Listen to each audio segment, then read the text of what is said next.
Hi there, my name is James. I'll be your therapist today. Nice to meet you. I'm Peyton. Peyton, nice to meet you. I am currently actually under the supervision of Dr. Cook, so anything that we do say in this session could potentially be heard by him, but of course, I wouldn't share anything too personal, just enough to perhaps get the help that I need. But with that being said, there are other confidentiality clauses that I should share with you. If primarily if I think that there's harm to you or others, then I am mandated to report that. And so I just want you to know that everything that you do share in here is protected. I can't share it with anybody else other than those instances that I did tell you. And like I said before, these are there to protect you. But kind of just getting started here, Peyton. Could you tell me a little bit about why you're here today? Yeah, so my name is Peyton. I am struggling with kind of holding or restricting myself from eating as much as I probably should, and that'll kind of bleed over into me binge eating at certain times to make up for that. And I'd say primarily a lot of that is potentially coming from the fact that I'm stressed out over school. I'm a student right now, so yeah, I'm kind of just looking for answers. Okay. And then, so you said that this started primarily during school, college, you mean, of course, Yeah. I think? Yep. Okay. And you didn't have this in elementary or middle or high school? No, I'd say that this is in the last few years. I've definitely been dealing with it more. Okay, okay. So then, with college life, did it start right away in freshman year, or did it kind of build up gradually, or? It's a good question. I'd say it was kind of just once I kind of got into the swing of college, it kind of just I was realizing that I just wasn't like tracking it as probably closely as I should have, and by that I mean I would go on long periods of not eating, and then I would realize, oh shoot, I haven't really been eating that much, and then like I said, then I would start to eat too much for certain periods of time. And then when you did realize, oh, maybe or you were having those thoughts, maybe I should eat more, what was your feelings when you maybe realized that you hadn't eaten in that long? I just felt bad about myself. And bad about yourself in what ways? Just for like not having the wherewithal to take care of my body the way that I should. Does that upset you to not have that control? Yes. It does. And so that would actually be kind of a good way to get into your goals for coming here. What would you say your top 3 goals would be from coming here today? I'd say my top 3 goals in coming here today are probably just having a professional opinion. Number 2 would be, getting to the stem of what could be causing this. And 3 would be a plan forward. Okay. Those are very good goals to have. Thank you. I think let's start off with what are your ideas on what you think could possibly be causing you to eat less or turn away from the idea of eating or eating too much? Man, I would say that's one of the reasons for, other than just being in school, I think what is stressing me out the most about it is the lack of time that I have, and then just kind of feeling like I don't really have time to think about my appetite or to monitor it very closely. And that just falls to the wayside because I'm worried about other things such as class. Okay. Yeah. Is is there a certain factor, do you think, about the classes that you do have? Is there too much workload, do you think? I want to say yes. I want to say yes. Okay. Is there any way that you think you could alleviate that workload? I mean, yeah, probably reaching out to my professors, just getting the extra help that would be beneficial to me rather than just trying to suffer through it. Okay. Yeah. Perhaps we could work on asking for help for those classes that are giving you more trouble. Maybe an email or a meeting with them in person could help. Tell me a little bit more about, so you said in college it kind of happened gradually. You realized what was happening. Tell me about your day-to-day life in college. My day-to-day life in college, I wake up, I got class at 8 a.m. That'll last till about 11. And then I'll go to my next class, man, and just repeat that over and over again. I get home probably around 6 p.m. And then I go to work. Okay. Where do you work, if you don't mind? I work at Culver's. Culver's. And then do you notice you not eating or overeating? Do you notice that affecting you in any of these daily life instances that you are doing every day? Definitely. I think I probably just don't have enough energy. Like once you get like a decent bit into the day, and then by the time I get home from work, it's like I'm just collapsing because I'm too tired to even really take care of it and like actually get some more energy into my body. And then does anybody know about you, I would say, struggling with eating or anything like that? No. Okay. Don't talk to anybody about this. Okay. Who's people that you can trust on, who you can rely on?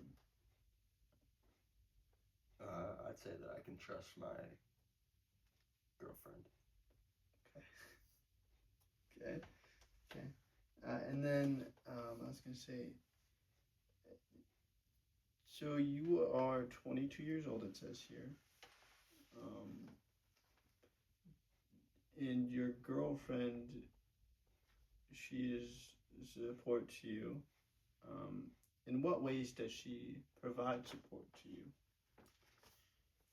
She's always like bringing me home little snacks from the grocery store, and she's just always kind of surprising me with things that she knows that I'll like and that just put me in a better mood. And then she just realizes that when I'm in that better mood, I'm more likely to take care of my body. Okay, so she knows when you're in a better mood, you're going to take care of your body. Do you think she's worried about your body in any way? I'd say she is. She's definitely taken a notice.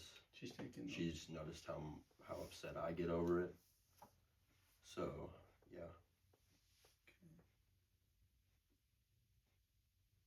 If we were to go down the alley of thought that is telling her about what you're feeling and what you're going through, how open would you be to that suggestion? I'm open. You're I'm open for sure. Okay, so then it looks like we have 2 goals already. We already have 2 goals that we can implement before next session. And those are reaching out to the professor for whomever. Could you actually, before we leave, I'll have you tell me what classes are giving you more trouble. Okay. and then we'll have you contact those professors, so then you can get maybe some help. And then for next time you come in, you'll provide the responses that they gave you. Okay. If you do get a response, of course. And then our second goal, and then the second goal we'll have is tell your girlfriend, or maybe think of ways you can tell your girlfriend if you're not confident in telling your girlfriend the full truth. And you don't even have to tell her the full truth. Just tell her, hey, I've been struggling with some of this, going to a counselor. Just some ways to introduce it. If you're feeling uncomfortable with telling her everything. And then, what would you say motivates you the most right now in accomplishing school, in your job? I'd say probably money. Having a stable financial situation. That's probably the biggest motivating factor. Is that primarily for just future life comfort, or out of necessity for it?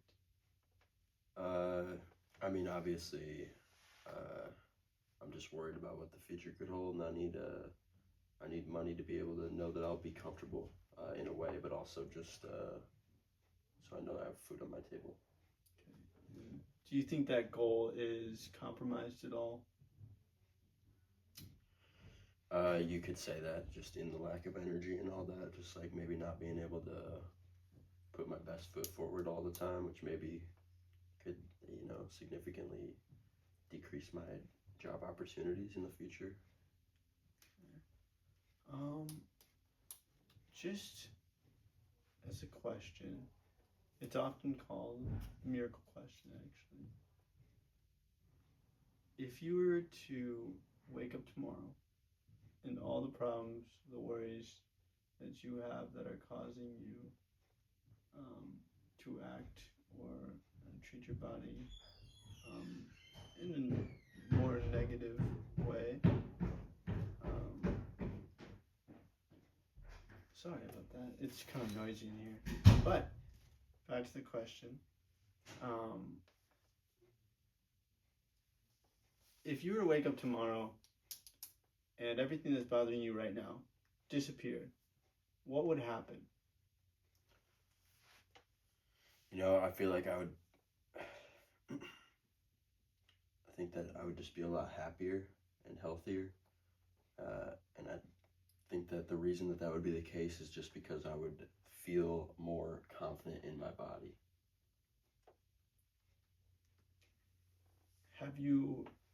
Do you remember a time when you did feel confident in your body? Yeah, early high school. What did that feel like? It just felt like I was on the same level as the other kids on the playground, and just felt like I didn't have a physical disadvantage to them. Okay, so then this is to fit in. It seems when you did fit in, or in your case at least, do you think the eating stems from not fitting in at all?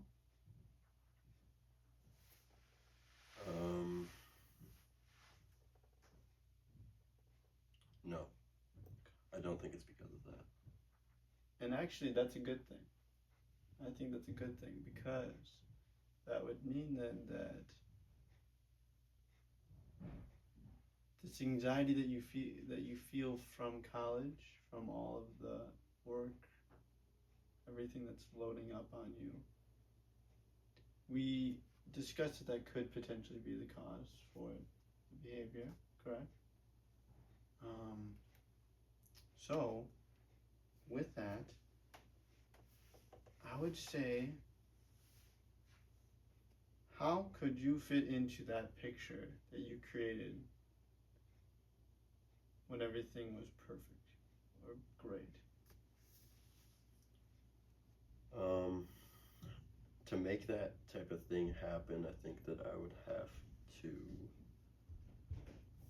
monitor, like I said, my eating habits, maybe find out what the appropriate diet for someone my size would be, and yeah, just all in all, just take better care of it, or pay more attention to it. What would that look like to you? How could you do that? Maybe by meal prepping. Do you know a lot about meal prepping? No. Okay. How about eating healthy? How about we switch that goal from meal prepping, if we don't know how to do that quite yet, and then we just go to eat healthy first. Make sure we're getting a good diet. That'll be a goal. So maybe if you're going to meal prep, this will help you in the future. Maybe write down your breakfast, lunch, and dinner. Make sure you get 3 main meals a day. Write it down for a week. Next session we'll come back, and if you've done well, then we'll already see progress. If you haven't, we'll figure out ways that we can make that work better for you. Okay? So, diet. Let's do eat healthy. And then I'll give you a little sheet that will be for keeping that information on, just so it's a little bit easier to, get access to. Do you think, now let's just move on to more, maybe a little more serious, and I do want to remind you that everything that we share in this session won't be shared with anybody else, with exception, of course. But do you ever feel like you're in danger when you don't eat enough? I don't feel in danger. You don't feel in danger. Do you ever feel like you're a danger to yourself or others? No.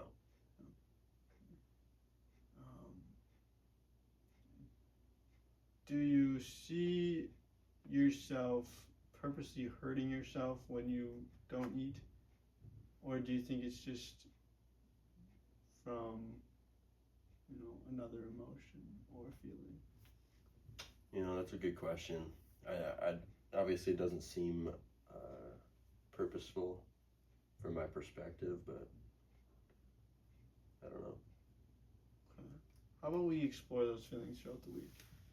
So throughout the week, maybe when you do realize, hey, I haven't eaten in a while, maybe sit down and think, why is that?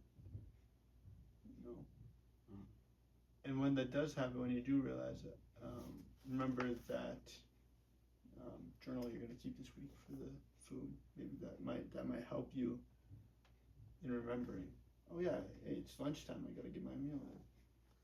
Might be helpful. But with that being said, it looks like we've got a few goals here. We've got you reaching out to your professors. We're going to hopefully get some, extension on work or less work. Tell your girlfriend, or at least introduce the topic to her that you are, that you would like her support with this, and I'm sure she'll be very accepting. And of course, offer for her to come in too, if that's something you'd like to do in the future. And then the third goal would be to keep up with healthy eating this week. I'll give you this little questionnaire sheet here that will give you kind of an outline of what's going on. Yeah. So, to wrap up, is there anything else you would like to tell me today? Anything else on your mind? Anything that I can do? I don't think so. Don't think so. All right. Well then, those are the goals. That's in there. You can find the weekly checklist of, food prep for the future. And thank you for coming in. I really do appreciate it. And we'll see you next week. And yeah, I hope you have a safe drive home. And thank you for coming in. Thank you, Doctor. Of course. Have a good one. You as well. Hey, let's see how long that was. It wasn't recording.